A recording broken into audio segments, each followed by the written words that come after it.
Well, welcome everyone to another episode of our Apocalypse World campaign, The Frozen Heights. This is Mr. JP Stilts, and I am very happy to be bringing you another episode. I am joined tonight by Dusk, Lark, and Chris. We are really going to be hopping back in where we last left off. The party has kind of separated a little bit, all going in your own directions or staying where you already were. Sam and Lark, you had gone to Hilltop. You had encountered a few of Sam's previous gang, not really friends, more traitors, definitely concerning folk. There was a fight, killed some wolves, killed some people, broke into a tower, found some supplies, got a map. Abraham got a gun. Not sure if that's a good idea, but he definitely has one. And now Lark and yeah, now Lark and Abraham are headed back to the caravan that's waiting to ride back to the castle. Chris encountered Princey. They had a conversation about what is safe, what's not safe, what's weird, what's not weird, what is a mother's blessing and what is not a mother's blessing, and kind of left with some questions unanswered, with the hope that they would meet again in the morning. And Dusk, you were spending more time at the castle overseeing what was happening, seeing that the castle was starting to get under order. You started to look for anyone else that was affected by these black eyes, by seeming to be the entity. You went to approach the Emperor, overheard a conversation he was having with the Medicae, blaming the Medicae for something that had happened to some children that had been hurt by the release of animals earlier in the day. You, for some reason, given control of the Medicae to basically watch him. Instead of watch him, you just told him, go down to the dungeon. He did, and went to investigate. Opened your mind after seeing some kids laying in chairs in a forced coma, and overheard a conversation not by the Medicae, but instead by Omi and Mimi, the travelers here that are working on their RV. Were planning to kidnap the children once it got late enough at night. Around this whole time, smoke started to rise from the south. At first, a small stream, soon turning to a thick, dark smoke, while miles and miles away, still fairly evident against the sky. It was, as it was beginning to darken, it did seem to be coming from Portum. And, well, the Emperor and the Night Sentinel seemed to be having a conversation about what exactly they want to do about that. So before we get started today, I want to go through and let's highlight some stats. So we'll start off with Dusk. Same thing, look at your character sheet, see who has the highest hex on your sheet. And that would be Lark. Perfect. So Lark. All right. So let's see. How do I want Dusk to handle these upcoming situations? I will say, you went in for a penny and for a pound. Highlight hard. It's already highlighted. All right. Perfect. Yeah, I have a feeling your highlighted stats aren't going to change because there's still a lot of weird stuff going on at the castle, and I think you need to have as much strength as you can to compete against these things. So make sure your weird's highlighted. I have the sharp highlighted, but I can highlight the weird. All right, perfect. Lark. All right. It's a tie between Sam and Dusk. I will obviously pick Dusk. All right.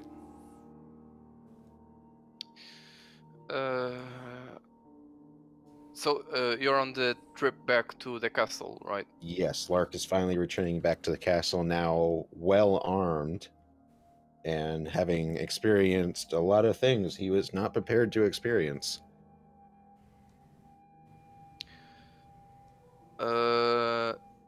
Then I guess I'll highlight your sharp. All right. Yeah, you're heading back. I think you might need to remain cool. Yeah, just it's a you just came down from a fight up top. Now to come down to a caravan that seems quite anxious. Cooler heads might prevail.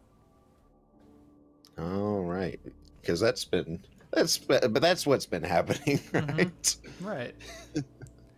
And Chris. All right, Chris. He does not have 8 checks. It's a tie between everyone. So I guess I'll just go with Dusk again. I was wondering if I could pick Lark, but probably doesn't work like that. I mean, I don't have any issue with that. We'll make it more interesting. I'll pick Dusk. Mm-hmm. What was this about again? I'm sorry. This is Chris. Chris. Yep, Chris. Oh, Chris. Because he has so -2 with everyone for 8 checks. Okay, so he's still at the base. Expecting guests. The good kind or the bad kind? That is yet to be seen. Could go either way. In that case, I think I'll highlight or sharp again, because you need to figure out their intentions. All right. I feel Chris might have a better understanding if he was a bit more weird. And do you use weird still? What was... I'll have to look at the sheet quick because I might not be able to open my brain. Because for the weird stat... Oh,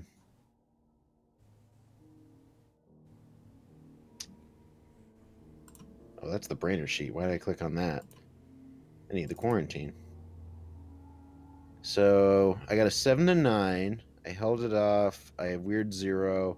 You were unable to open your brain to the psychic maelstrom. Ah, yeah. So in that case, what did you highlight again, Dusk? Sorry. For Chris, Sharp. Sharp. Yeah.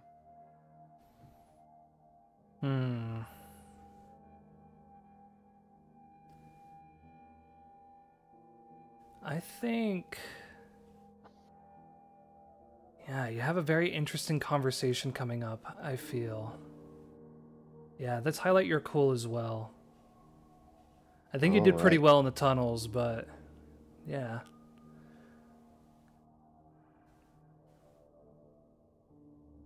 So, yeah, let's focus on Chris a little bit. You have a role to do here about your past. So, that's right. Please roll plus sharp for me.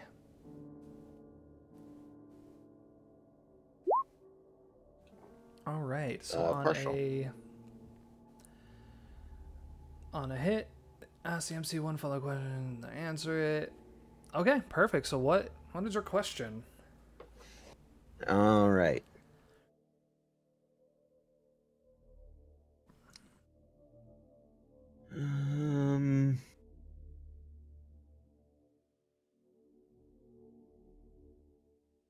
Oh, so many of these are so good.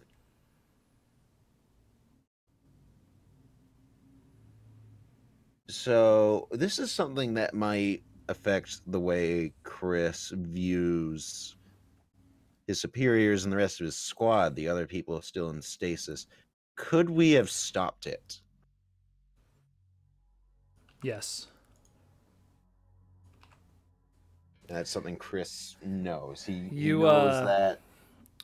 You definitely understand that there were steps to getting to the breaking point, but the breaking point was not a definite. It was definitely, the risk was there that the higher ups, you may not have been in the meeting, but you understood what they were doing. They Especially because could, he probably had to keep a close eye on a lot of the patients being security. and it wasn't just that. You know, the Enemo has their hands in a lot of pies. Before the apocalypse, they were kind of that global company. You know, you want the best technology, you go to them. You need mercenaries to go out, you go to them. You need political help, you go to them. They are that global company that just seems to be everywhere. A lot of eyes, a lot of very deep secrets, and a lot of strange hidden things in the back boardrooms of the very tall buildings in every city. Yeah. So could you have stopped it? Absolutely. But what they were working towards, they didn't. The reward was greater than the risk in their mind. Right, and it was probably, by their calculations, a small risk for this, but this is still what happened. Right. And for that reason, Chris probably has some feelings towards his superiors locked in stasis. Them saving themselves when so many others had to die. Right. Yeah, there's definitely, and we'll touch on that as we dive deeper. There's a lot of elements just about maybe why you're here too that we haven't quite figured out. But yeah, I think which Chris probably hasn't figured out. Exactly. So it's day 4 I have listed here. It's starting to get later at night. The darkness of the sky seems to be even deeper because there's not as much clouds. The past, couple days have been fairly clear. And so it allows you to see further into space than you really have before. What your characters all assume space to be, it's hard to tell, but it is. There's so little light pollution coming from down here. You are seeing many things that we probably cannot see now. There's that smell that you get every once in a while. It smells a bit metallic. It smells cold, if cold could be a smell. It's the smell coming from how close you are to this void beyond the protection of the atmosphere, as if you were inhaling space itself. The moonlight, it shines, but even its light is faded. With the sun fading, there's only so much light the moon can then cast back to reflect. So instead of this nice, beautiful white or orange light, it's a dull gray that blends in with the snow. And during at times, it's hard to really differentiate light and snow. The shadows become kind of mixed. Lark and Abraham, you got down the hill as fast as you can. You wanted to make it back to the valley before nightfall. Beginning to reach kind of the edge of the forest line before you get to where the road is. Stop for a moment, looking, searching, panicking. Abraham realizes, oh no, we exited a bit too far to the north. They're right down there, and he points, and you can see that the caravan is still sitting there. You see that Look is standing on the back of the wagon, his bow held in his arms, an arrow resting, not drawn, just watching, surveying the scene. Fauna and Z, they're both huddled up in the back of the wagon. Old Man Peter is sitting on the front. Again, everyone is on watch, looking, waiting.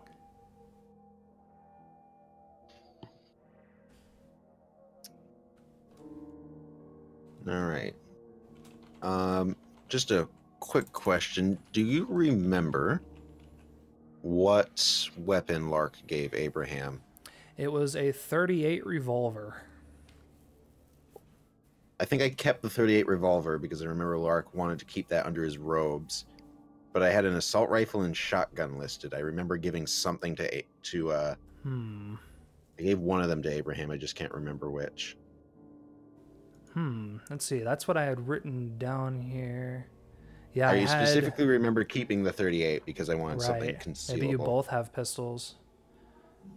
Um, Because I can check. that Let me look to what is still in the truck here. Okay, 'Cause I'd that is separated that possible out. because we got a lot of guns. Right. Well, let's be honest. Sam got a lot of guns. I just scavenged. So the shotgun and an assault rifle and hunting rifle are all still on the truck. So I think you both got pistols. Okay, so I do not have the shotgun or assault rifle. Correct. But we are armed, which is better than we were before. Mm-hmm. Okay. So Lark is going to...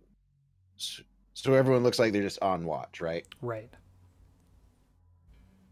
Lark is going to approach, probably pretty tired at this point.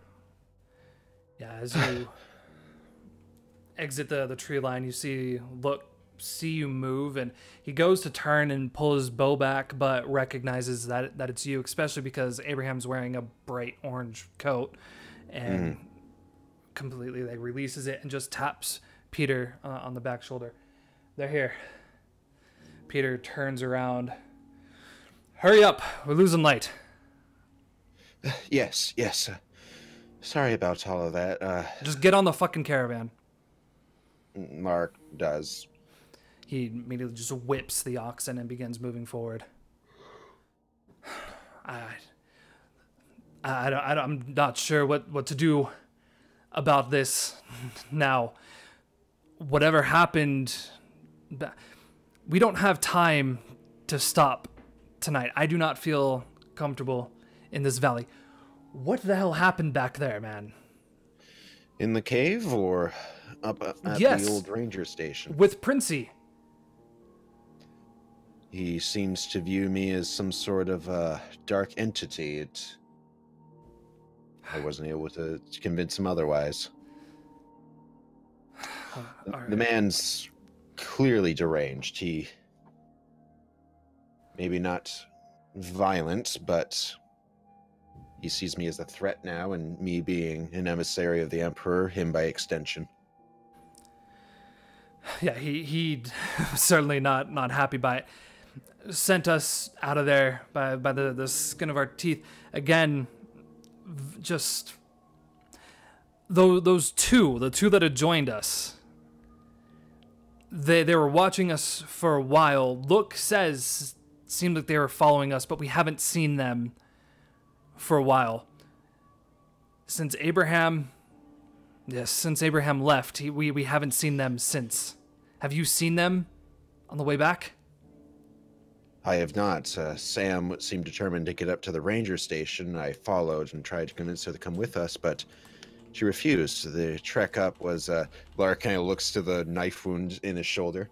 Treacherous, to say the least. And when we got to the top, we apparently found old friends of hers. Two of which got blasted by her shotgun. She took the last one, and I'm not entirely sure where she went. Will she be returning to the castle then? Or is she heading off? Possibly, but I'm unsure. Lark kind of like has like a bit of a 1,000-yard stare, remembering, like, I think that was the first time he saw like Sam in action, and she's dangerous as all hell. And Lark just kind of finishes. To be completely honest, I'm not 100% sure if her returning to the castle would be a good thing or not. She's certainly capable, but unstable. And she took a grenade launcher from one of her old friends, so who knows what she's up to. Right. Well, I guess you won't be needing that ride back then. Yeah, this whole thing was... It was fucked from the beginning. Indeed. There's nothing to do now but hurry back as quickly as possible. Indeed. Get to the Emperor and make preparations for what's to come. All right. You all should rest. I think it might be best if we take shifts. I could probably go for a few more hours. You have any experience controlling one of these things? Not much, I'm afraid, but I can probably manage if we must. Fauna kind of leans up. Peter, you know I can take over if needed. Kind of looks back. Of course, dear. That's fine. You all get some rest. Look, we'll keep an eye out. Probably be hitting the river in about an hour or so. And then we got that point where you had that cave. That might not be a bad place to hole up if we need to. So I'll keep an eye for that. Just watch out for those two. Anything else that might be out here. I do not feel safe in this valley at dark. Understandable. Lark pulls the .38 revolver from out of his robes. I picked this up, so should it come down to it, we'll at least be able to defend ourselves. Kind of looks at it. I guess the trip hasn't been a waste. It hasn't, but Sam insisted on taking a majority of it. And, considering she had the grenade launcher, there wasn't much arguing to be had. Smart. Can tell he's just... He's talking for a sense of just trying to have something to listen to beyond the rattle of the wheels and the huffing of the ox in front, but he's not fully engaged in the conversation. And Lark kind of extends a hand out and puts it on Old Man Peter's shoulder and just guys tries to be really reassuring. Do not worry. They won't harm us now. That would only force the Emperor's hand faster than they already have. It'll be fine. We will return. We will tell the Emperor what happened, and we will make preparations. Simple, right. Deranged beings such as them. It's not the first I'm sure you've come across. Probably won't be the last, but you are still here. You have not let them stop you, and this will be no different. Of course. All right. Get some rest. Let's kick this up a notch. Kind of slaps the oxen a bit more, and they start to pick up a bit more speed, throwing a bit of the snow and dirt back behind them. Now that most of the weight is out of the back of the wagon, you're moving much faster than you were. To kind of buckle down. And the path is clear now on the way back, correct? For your we had to shovel on the way there, right, so I imagine on the way back it would be much faster. Exactly. Yeah, you can probably, because the trip here was about 2 days. You're looking going about this speed. You could probably get to the castle in about 14 hours, something like that. But yeah, it's going to be a little bit of time. But for now, you kind of prepare. Abraham has just kind of sat down, just winded. Like he just ran to a mountain, climbed up a mountain, climbed down a mountain, ran back here all in the span of a couple hours. Not 100% sure why. But yeah, it's like he realizes his legs are just jelly, sits down and hits a bit awkward, forgetting that he has a gun tucked into his belt, kind of adjusts himself, remembering that, and just kind of closes his eyes for a moment to... Yeah, Lark will kind of like tell him, be careful with that. I don't need you to shoot yourself. Of course, no, I will.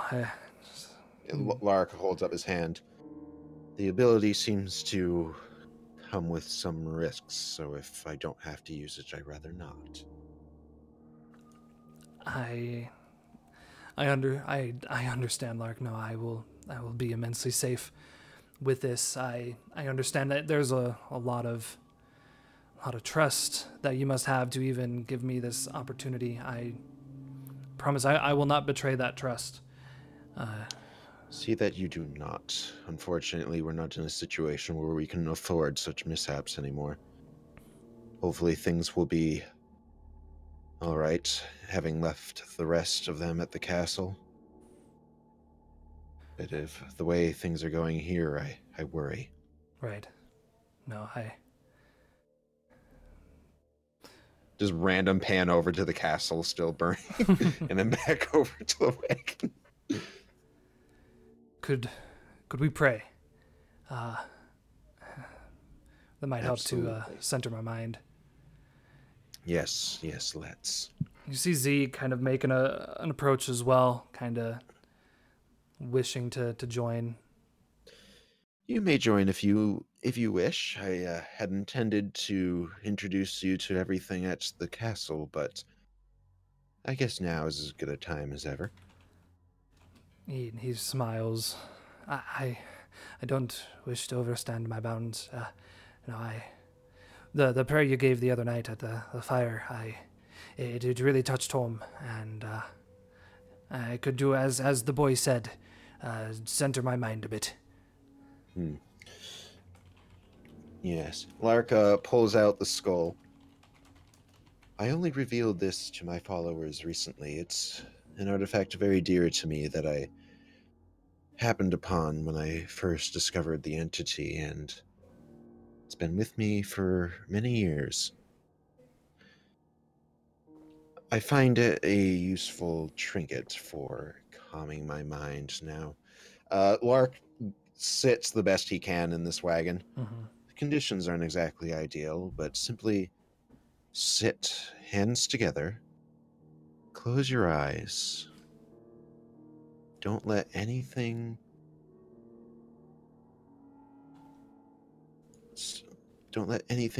get to you. Open your mind. Let the world around you flow in. And you will see things in ways you've never seen them before. And Lark, as he says that, begins praying himself and opens his mind. Absolutely. Roll that weird. 9. Are you opening your mind for the entity's insight? Or are you just opening your mind to the psychic maelstrom? I think that it's just going to be a general opening to the psychic maelstrom, because Right. Lark typically uses the entity's insight when he needs he Specific needs some more situation. specific and more immediate Right. immediate like insight. Yeah. And what is the question you're leading as you open? Like, what is your prayer? Seeking guidance, seeking peace. Lark is seeking reassurance, because he now knows that there are rival entities, beings of the Maelstrom. He knows he's unsure about these new healing abilities. And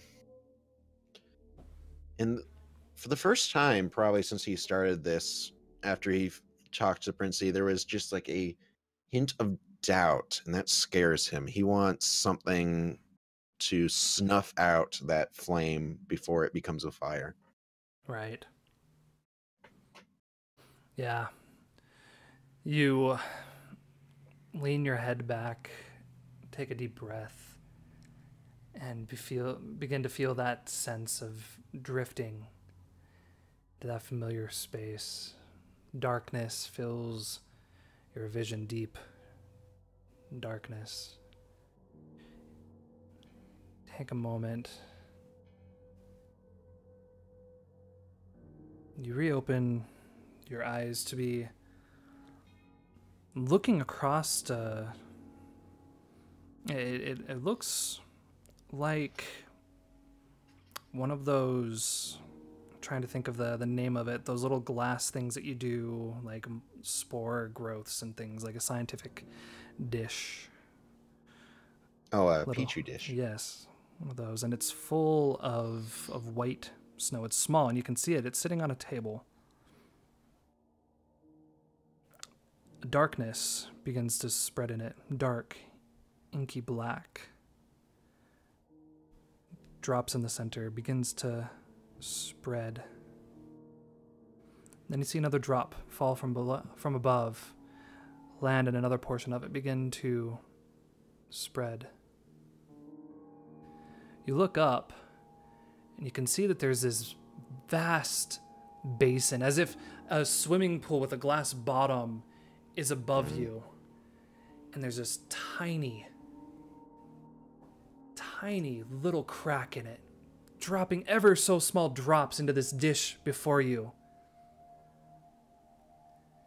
You look around with this urge that needs to be broken. It needs to be destroyed. You look for something to break it with. But the only thing you can find is Sam's helmet. Strange. Why is this red helmet here? Spikes on it. Something that she rarely takes off. But it's sturdy. So you pick it up and you slam it into this basin. Immediately this release of dark energy begins to not just fill the room, it fills everything. This warm sensation grows around you. The presence that you have been hoping for pulls close to you. While he doesn't need to speak, you can feel that he is with you. Wait for the train to pass. He's with me, but he's on the 9 to 5. The entity That's what it was. wants, He was just busy. The entity wants more power, but there is something stopping him from doing so. And as that water begins to fill and you feel the presence that you are not alone. He is here. He may have been distant, but you are still the key to allowing him to continue to spread. And it begins to fill up, as you're familiar with, fill your mouth, fill your eyes, and release you back. Still staring up, you realize you're staring into space. The stars begin to flicker and your vision returns. Abraham sits quietly. Z sits smiling. A large smile. Eyes still closed.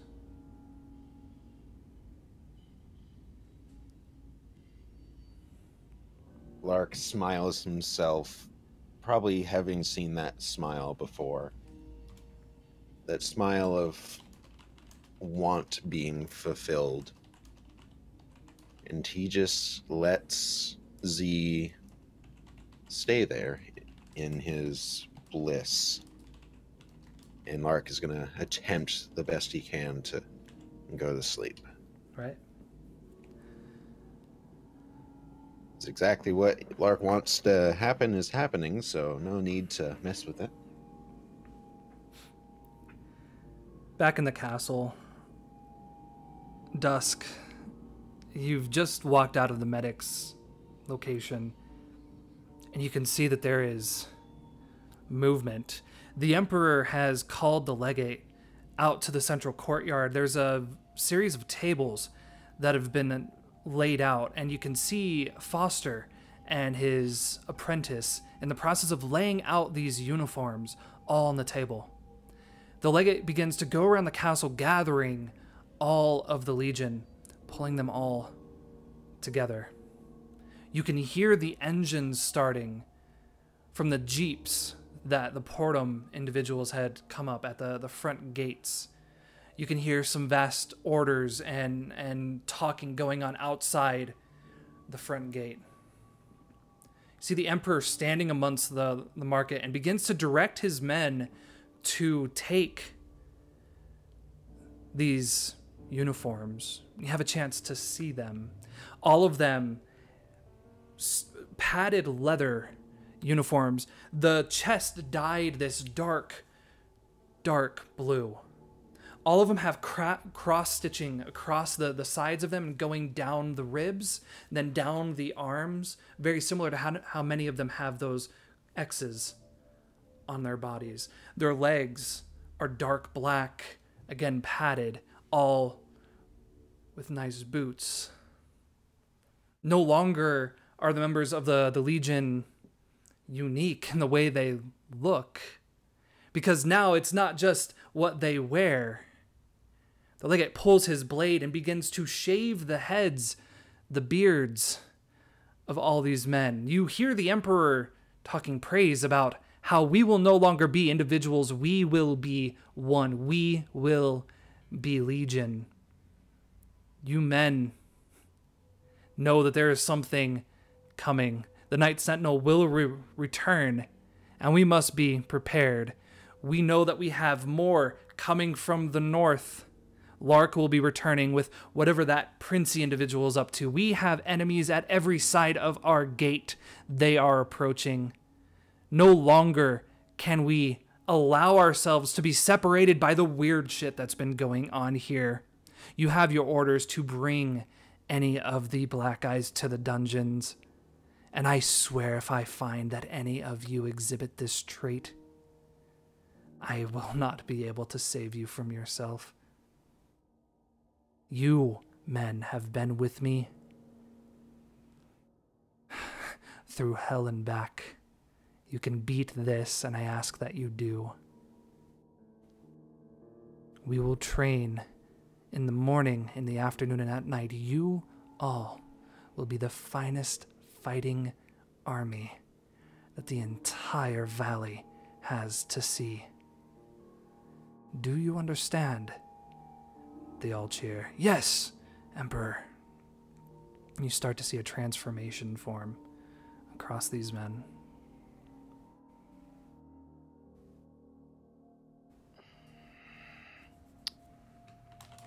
All right.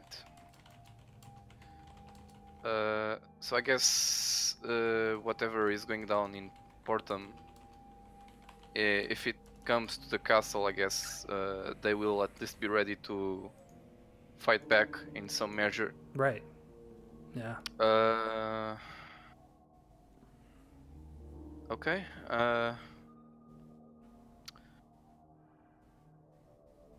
What time would it be by now? About this point, it's probably, 6 or 7 o'clock. It's not super late, but the sun is definitely set. And darkness is across the castle. Well, I guess Dusk still hasn't visited Shazza since that little accident. And with if there's some kind of group coming to attack the castle, she wants to make sure he's safe. All right, absolutely. Yeah, you still see that for the marketplace, many of the shops are still open, including his father's butcher shop, where you had seen him before when you were heading to the medic or to go see the Emperor. Okay. I'll see if he's in his room. Yeah, as you kind of walk past the house is completely dark, which is odd. Normally his mom's there, at least. You don't see her home. You don't see Shazza home.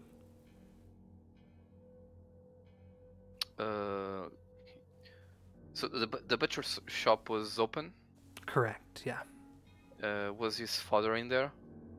It seemed like his father was in there. It's possible Shazza may have been in there as well. You know that he primarily works kind of in the back of the shop. His father, cuts the meat, but also sells it. Shazza, pretty much his job is to clean. He doesn't have the greatest job. Clean up all the blood and such that comes from being a butcher. Okay. So since Dusk's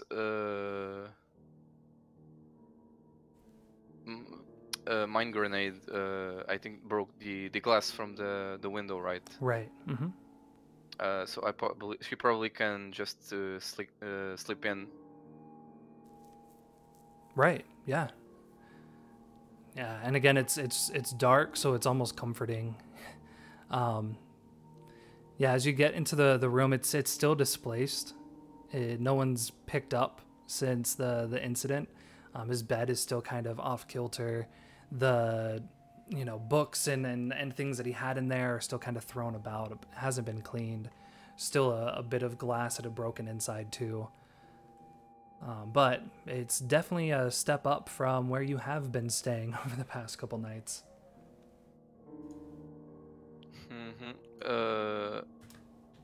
Where am I staying, by the way? Well, you had been staying in the storage, but then the Legion stole your sleeping bag and the Portum folks burnt it. It's not on fire anymore. There's just nothing in there now. So you still have that as an option. It's kind of an abandoned part of the city, or of the castle. Both of the doors on the bottom level are still shut, nailed shut. It didn't burn completely. No, it's mostly a stone place. So the fire was there for you. The fire wasn't there because they were trying to burn the building down. The fire was there because they were trying to either draw you out or to kill you.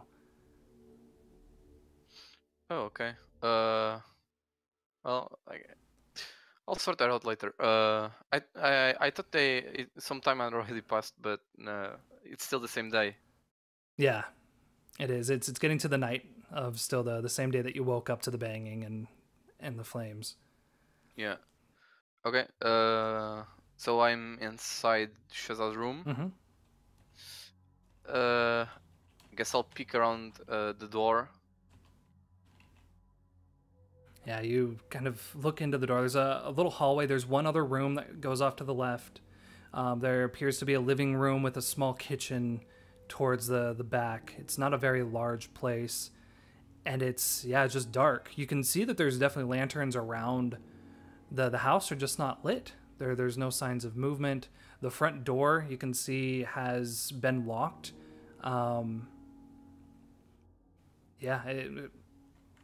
There's no one home at the moment. But the father's is at the butcher shop, which is connected to the house. The butcher shop is, so they're not connected. They're two different locations. The Shazza's house is towards, so let me pull you over. Actually, I think you're still on the castle. So wait. Oh, yeah. So you have, there's more houses that kind of go down this way. So Shazza's house is kind of over here, and the butcher's actually in the marketplace. So he might actually be in one of these houses, but the butcher itself is here in the marketplace. So it's a little stand.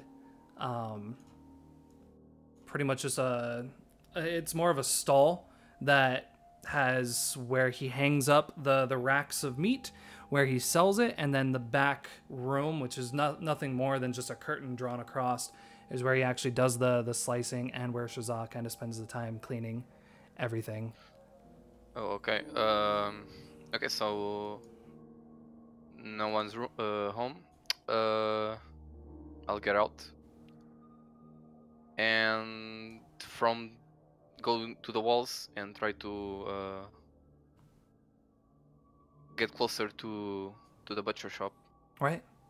Yeah, you make your way kind of closer to the marketplace, and you can still hear the Emperor kind of talking to all of his men as they go by, and you can start to hear the whispering of the different people here. You have, the folks that make the linen, the bread makers, the butcher. You can actually hear Shazza's father having a conversation with someone, and they're just kind of talking about what do you think is coming? How did they make those uniforms so fast? That looks like they look really, really nice. But why is the Emperor shaving their heads? There's a lot of just strange questions. In the back, you do hear the sound of metal kind of moving across the floor, and the sound of someone mopping up liquid.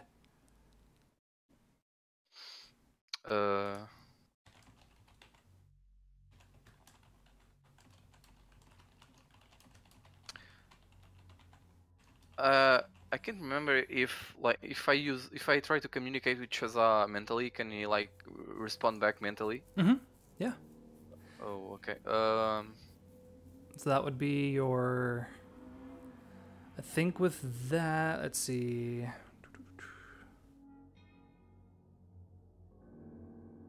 Yeah, I think that's just a conversation. Yeah, I think what we do with that was the Winter's Whistling Winds, where you're able to speak to others in their own mind. But when you can have a conversation with them as long as they understand that it's not just a madness in their head. I'm gonna say that because it's Shazah, yeah, you can just do it. You have that connection, and you've done that for so long that I'm not gonna have you roll on that for him. I think you just know exactly how to tap in to his brain and have a bit of a talk. Okay. So she will communicate with him. Right. She will tell him.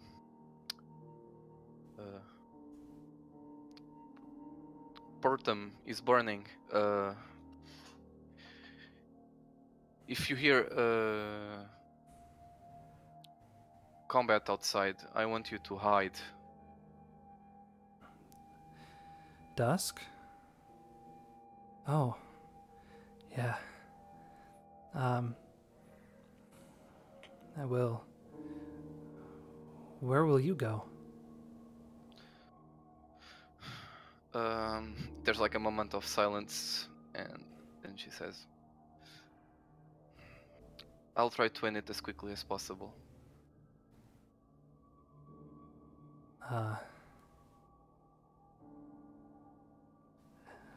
Don't you think maybe the Emperor should do it?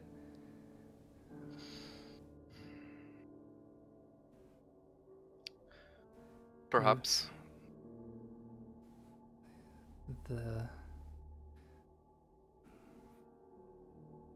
You shouldn't have to do those things, Dusk. You can be better than that. Don't let these men, these beasts push you to become something you don't want to. I know the last time that you did something, the he didn't tell me what happened, but I could tell that you were upset. I hope you're not upset about what happened to us. Don't be. I'm fine. That was an accident. I know that. What actually happened? My dad said that the room exploded. I remember us talking, and we were looking at the pictures again. I can't remember. I was careless, and I hurt you. That's what Dad said. I don't believe him though. You're not. You would never hurt me on purpose. I know that. We understand each other. And like I said, I'm fine. My neck hurts a little bit, but a couple days I should be okay. My dad just has me mopping for now. I don't have to work too hard.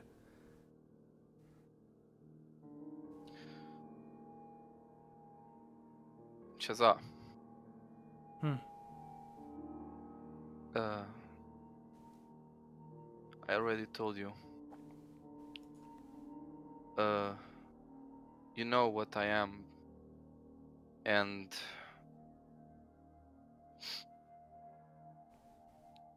I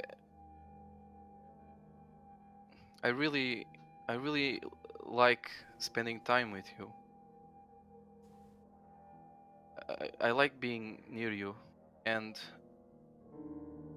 hopefully, what is causing Portum to burn won't come here. But if it does, I just want you to know that I'll go to any lengths to protect what we have. We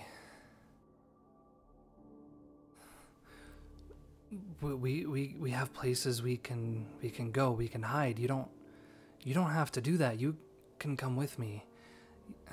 I know there's places in the castle that no one knows about. I know how to. I've seen the Emperor's car. I think I might be able to get to it. It has a very big gun on it. We could just leave. Get out of here, drive somewhere else. There has to be more than this valley than what the Emperor has. I've heard about what people see when they go. There's cities out there. We could find more books. We could. There is only death.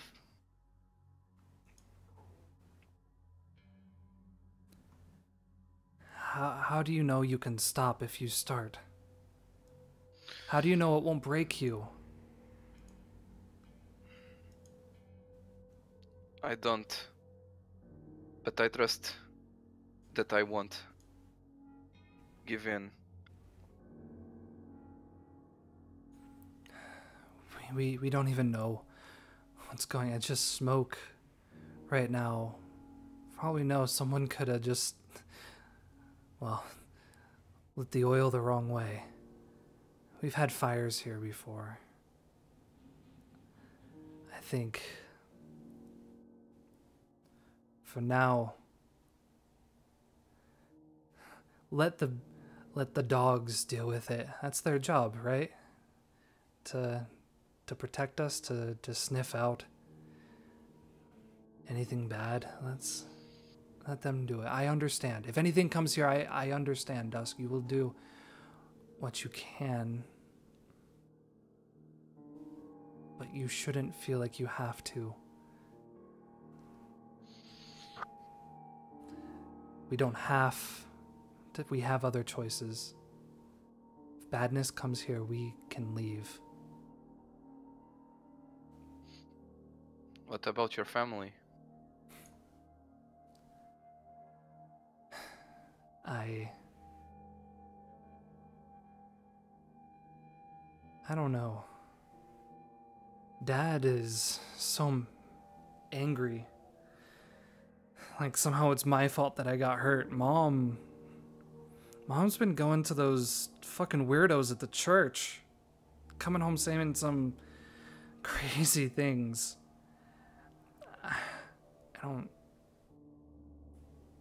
I don't know if it's something I want to be a part of. I don't want to be a butcher.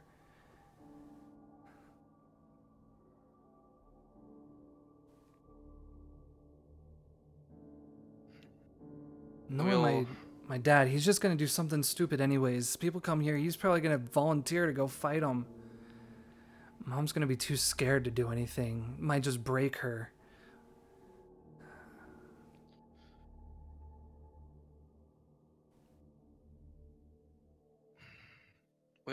We'll see what happens. Hopefully it's nothing, but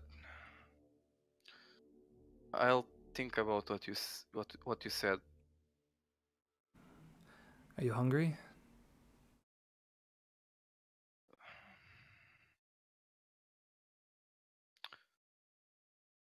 I suppose I could eat something.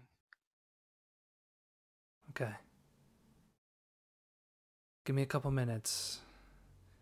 Let me sneak out of here. Let's meet. Let's not go back to the storage. Let's go to the tower. The one to the south. Okay. All right. I'll meet you there.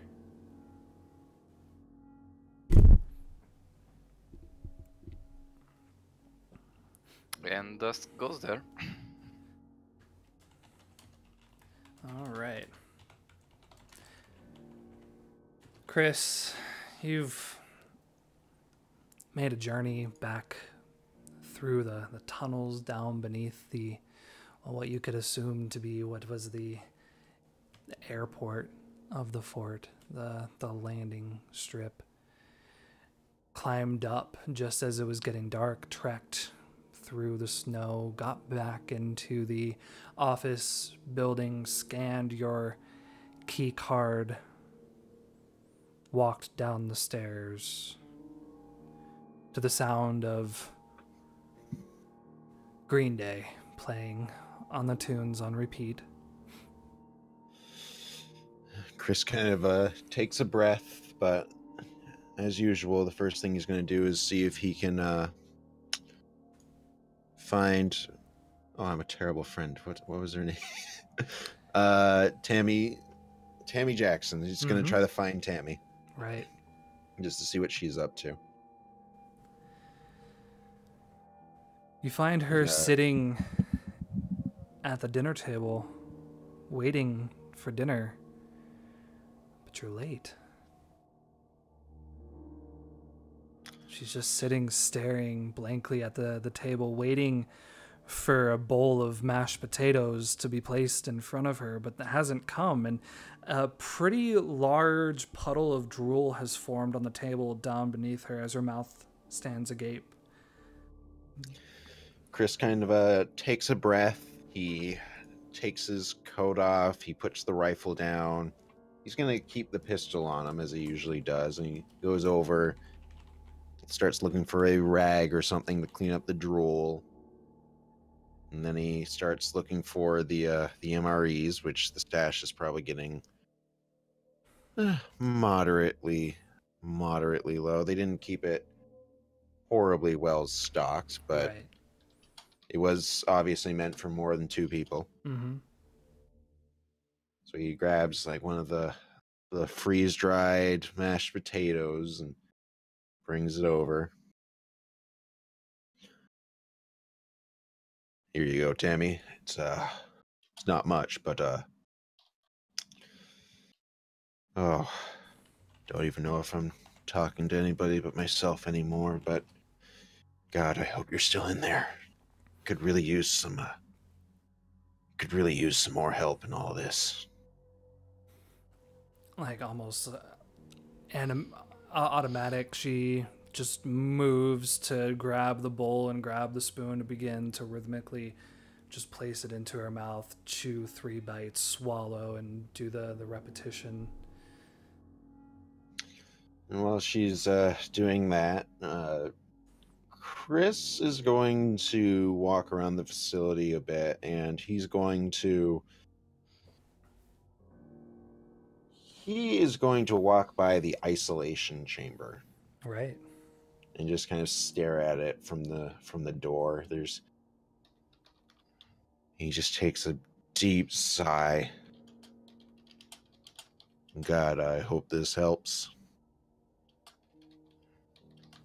He's gonna go walking a little bit further, and he's going to go by the stasis area where he knows the rest of his unit and his superiors are.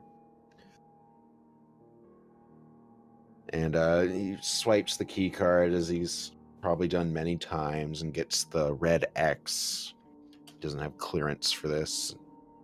Doesn't know who did. He doesn't know the override codes. It's just, oh, goddamn. Looks like I'm going to be doing this by myself. Not that that's been any different than how things have been for... Don't know how long I've been up anymore. Right. He's going to go back to the room with all the notes and everything that Tammy left him. And he's going to be like searching for anything in the the patient logs regarding like transparency, because he wants to see if he can figure out like what the hell was that. Right.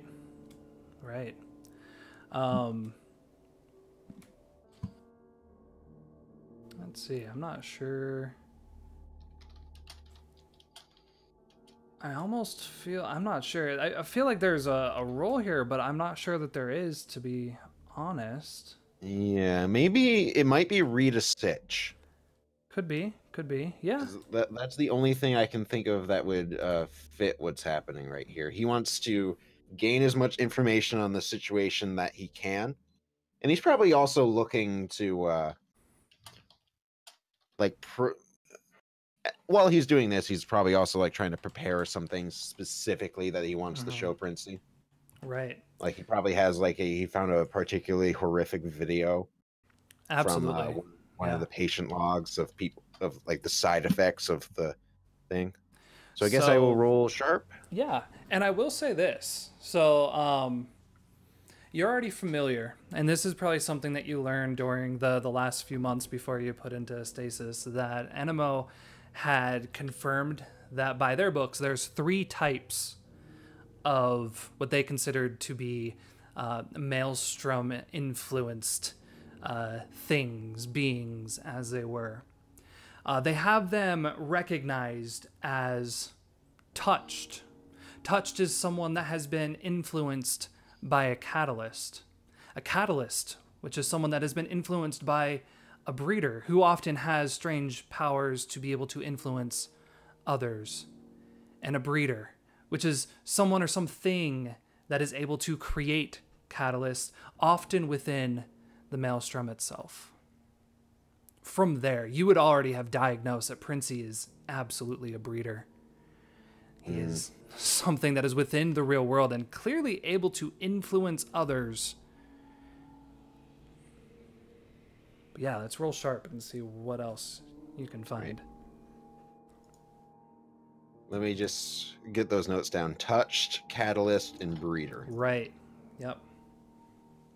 So... Right. I at least want to get that hierarchy down quick in my notes. Because I'm sure that'll come up later. All right. Sharp. Perfect. Oh, wow. All right. So let's see which of these questions are actually going to help me.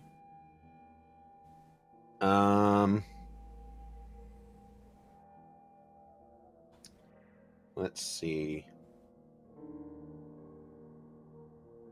I think this is definitely going to be one of those times where we have to modify the questions slightly. Right.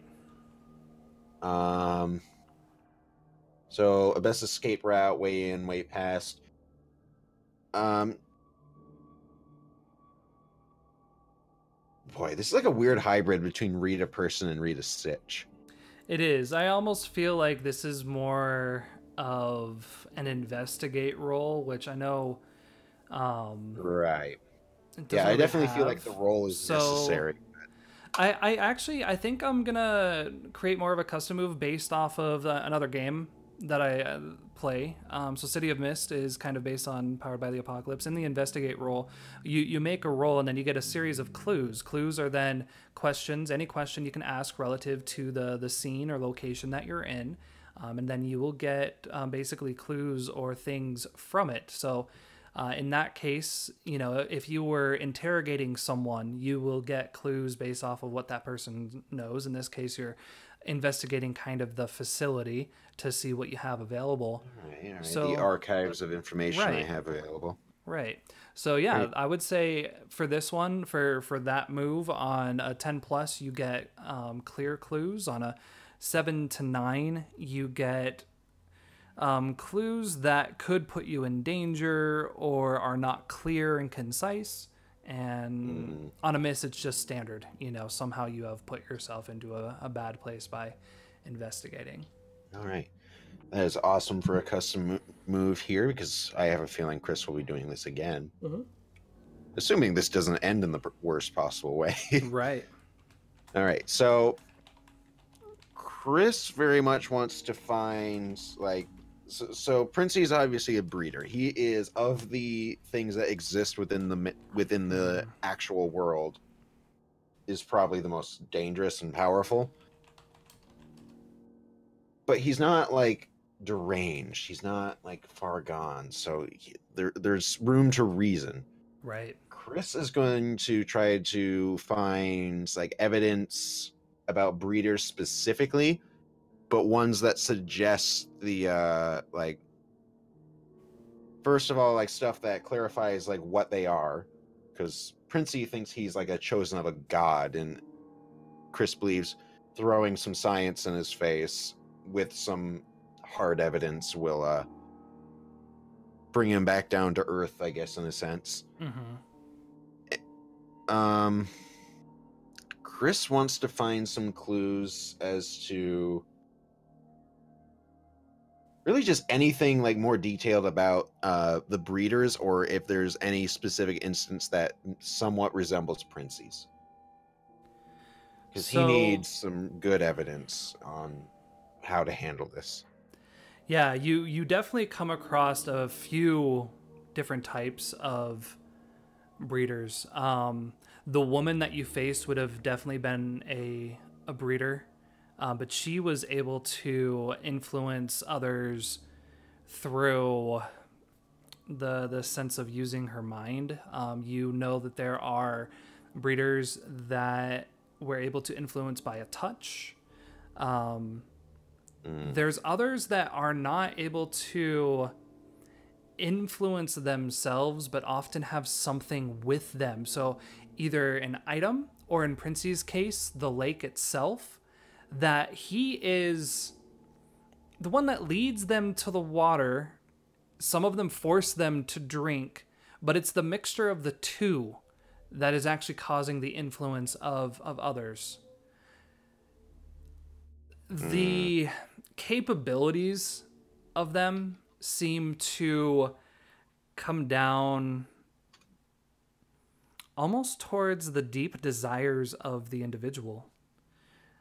Those that wish to have more power and control seem to have more power and control. Those that want to be protective find ways to be immensely protective, to the point that they are now dangerous for others, but very safe. Right. It's the bear protecting its young deal. And then for those that are more worried about themselves, these are individuals that you have seen ghastly images of people growing. It almost looks like hardened shells all over their body. Definitely not modifications, but mutations kind of, right, that allow them access. There have been multiple reports of folks that have more than one eye, and in most of those test cases, it indicates someone that has been lied to many times in the past and is a seeker of truth. Okay, that's definitely okay, because if the information is consistent, this is a great way to like hit Princey where it hurts and really drive the point home. Right. So yeah, like Chris is gonna like post that up on like a bulletin board and everything. Yeah, you got a cork board. Yeah. Yeah. So he's gonna definitely post that up. Now, so I got 3. Right. So I guess the next thing is that Chris wants to find something that shows okay, because he told Princey that like some of the people that go through this process don't come out like sane. They come out as like monstrosities, and they enter the maelstrom themselves. If he can find like something depicting that in particular, because there have no doubt been fatalities at this facility. Oh yeah, many. I'm kind of, for whatever reason, I'm reminded of the the creature from the end of the first Outlast game. Never played them. It was like the Wall Runner or something. It was like this ghostly Like a ghost, entity. yeah. Yeah, it's like Right. this ghostly entity, and when like the SWAT team shows up, it just destroyed them. I mean, And it maybe it's literally destroyed the killer you had been running from the whole game. oh my god, yeah, that big Just pick like them up 6 foot and 8 monstrous guy. Yes, but I kind of imagine like there's a video of that. Like there was the security team there in case something went wrong, and something went wrong, and just let's just say the cleaner had a really long day. Yeah, so something like that. Like Chris wants to find something that shows the worst case scenario he was describing to Princey. Yeah, no, you definitely. It's nicknamed the Whisperer. It was actually, and unfortunately, a lot of these reports are people that were just torn away from their families. This was another older woman, much older than the one that you came across there. She was taken from one of the villages that's a bit further south, deeper in the woods, and spoke a different language than everybody else, a foreign language. So it was very hard to communicate with her. They noticed that she was definitely seemed to be a breeder able to influence emotions. When she was brought into the facility, everyone started to feel very giddy, almost like it's hard, almost like everyone was very high, and there was a comedy on the show, like a lot of laughing, uncontrollable laughing. You may have either had members in your unit that remember this, and they had to put her in it was a soundproof isolation chamber to begin with. And they would start to do tests by placing another one of what you would probably consider to be a touched. A person that doesn't have any powers themselves, but clearly is strange in some way. Maybe they have a mutation that's formed, or they honestly, back when you were doing it, it may have just been people that have unfortunate mental disabilities as they actually did. But it was easy to just put a stamp that, oh, clearly these people are influenced by the Maelstrom. So clearly we can just take them away from the mental facilities they're in and use them as test dummies. Right. It was probably incredibly easy to get away with that for a company with this level of influence. Right. And the way that they would do these tests is to change either the temperature or the sounds, like the music that's in the room, to see if by changing those external factors, if she was then able to change the emotions of those in the room. And she started to scheme a bit, and instead of implanting happy thoughts or anything, she was beginning to plant like serial killer happy thoughts, very dark, disturbing things in these people. These people were not very healthy to begin with, so if they ever tried anything, they were taken down quite quickly. But one night, she found a crack in the soundproof wall, and began to talk to the others, talk to the people that would walk by, influence them to open the door, influence them to feel a deep anger and immense fear. The fear was of each other. There was a member of your squad that was deaf. What was his name?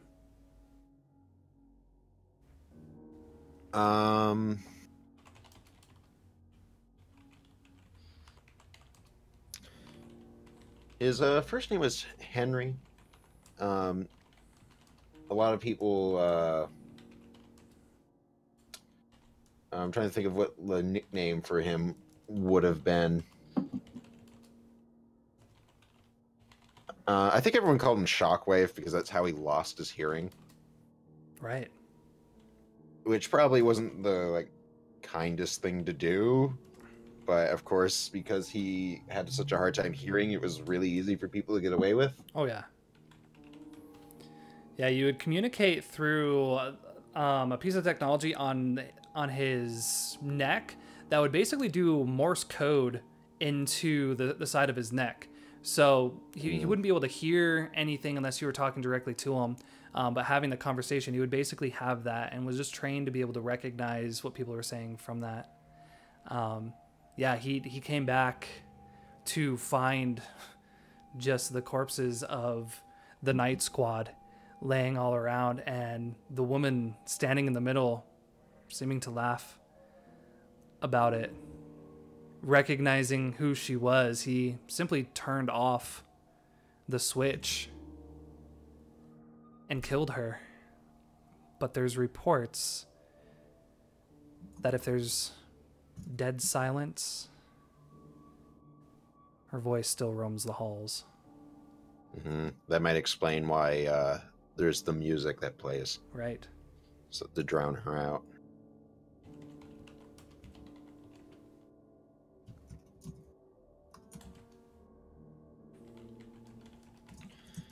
Okay. A lot of information. Why not? I love building this. Right. We're building up lore. Oh my god, this is like all like so cool. So we have evidence of like what Princey is up here. We have like a worst case scenario to show him what he is Could risking on all of his people. Right. And I guess for the last one,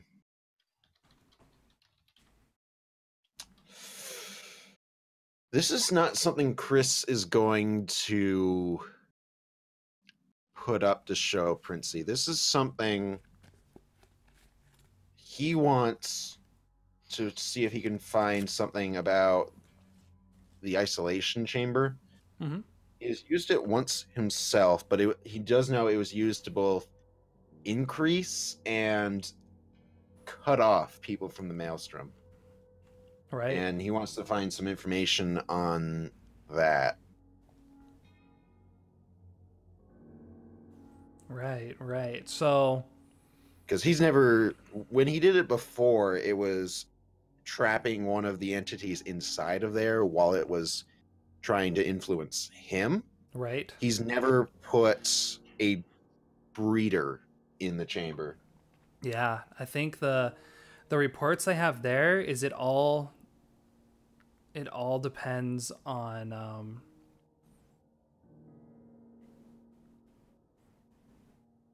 and I'm sorry. I'm messing up my own things.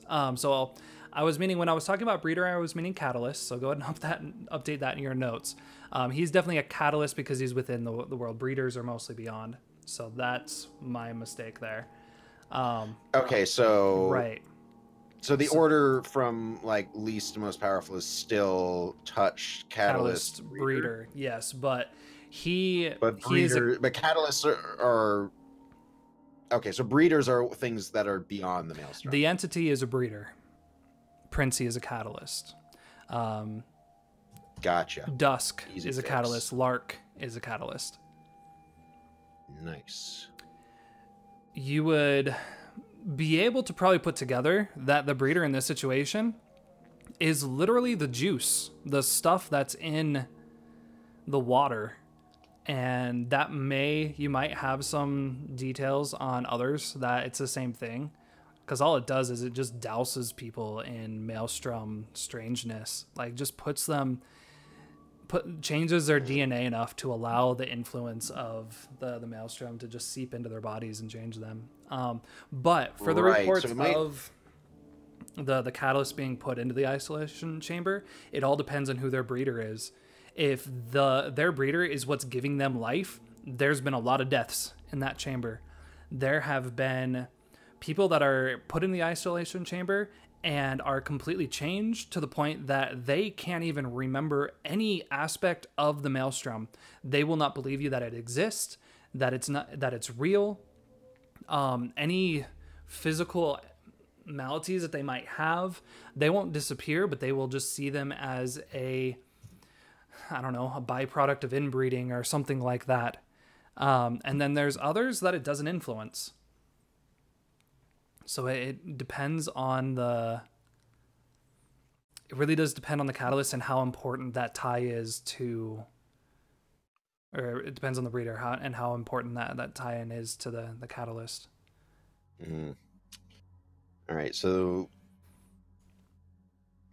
basically it's going to result from basically, I see, though it won't necessarily be a roll, it'll kind of be a gamble of that nature. We're either going to have a miss and something like absolutely horrible happens to poor Princey, which Chris actually legitimately does not want to happen. Mm-hmm. Nothing could happen,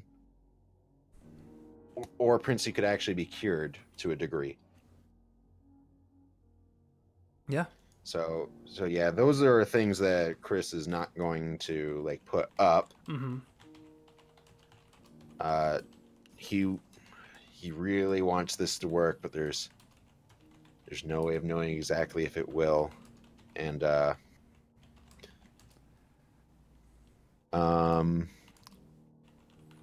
with that last sharp roll, that actually gives Chris an improvement. And I know we normally wait to do these, but I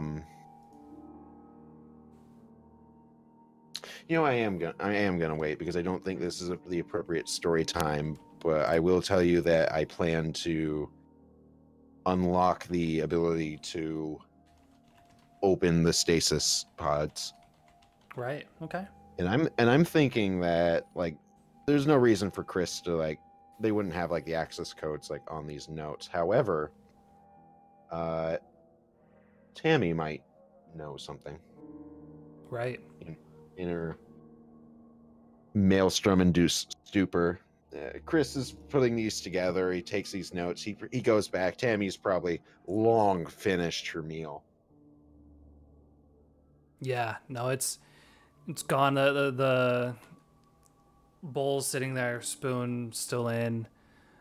She's walked away, similarly to whatever room. I'm guessing you guys don't share a room. There were probably like plenty of rooms, and it probably is unsettling for Chris to sleep with her around. Right. That constant reminder of the situation he's in. Right. But he is going to look for her, make sure she's all right, because honestly, he doesn't have too much else to do at the moment, and knowing that she's all right, even though he's sure she is comforting. Mm-hmm. Yeah. So he's just kind of like walking towards the room he expects her to be. Dammy? You see her laying in the cot, staring up to the ceiling. She has her left arm pulled up, kind of holding the blanket up to her chest. Her right arm's kind of just dragging across the floor, kind of rubbing against the stone, feeling the cold there, and just staring up at the ceiling as if she's seeing something there, but it's not there. Watching a TV show in her own mind. So Chris kind of just looking at it, just kind of says, honestly, I don't know how long you were out here before you let me out, but I don't know how you did it. Must have been quite some time, all the things you left for me. I wish I was as strong as you were. He just kind of nods and turns and starts heading back to his room. He is going to need a bit of rest before the morning comes. Mm-hmm.